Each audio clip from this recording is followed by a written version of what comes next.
South Africans are saying South Africa is for South Africans. They are chasing away foreign Africans. Wakisema wamechukua job zao, they should go back to their countries wajenge nchi zao. Do you think they're doing the right thing ama? South Africa. Yeah. Eh. Wanafanya the right thing. Like wanafukuza like Kenyans. Zambians from their countries waende countries zao. They're doing the right thing. What do you think is the right thing? Because unajua the moment wako huko, unajua sasa job opportunities, ndio. Maybe unajua in a certain country kuna kama in a company wanazataka this target of people, si ndio? Maybe wanataka 100, si ndio? Then maybe South Africans wamesomea hizo manini, si ndio? Wamezisomea.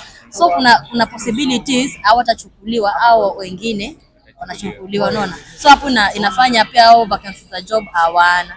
That's why wanataka, maybe on my opinion, maybe ndio maana wanataka warudi countries zao pia wao wakuwe employed. Sawa? But sasa unaona mostly jobs wanafanya ni hizi jobs ndogo ndogo kama kuuza mayai, hizi kuuza hizi plastic. Wewe unaweza kuja kufanya huku. The moment ukifanya kazi mali CEO tax. Unafanya hiyo nini inakuwa na tax.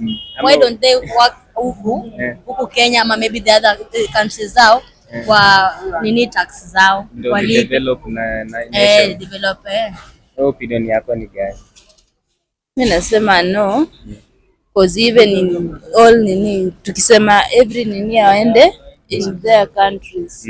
Like hapa Kenyans hatuwezi sema all people waende kama wa TZ like sahii TZ ndio wamejaa huku Kenya Sasa tukisema TZ waende kwao maybe tuseme every countries ifungwe kila mtu aende kwa haitakuwa poa, si ndio? Because I'm very sure kuna watu wameintamari. Ni poa, warudi.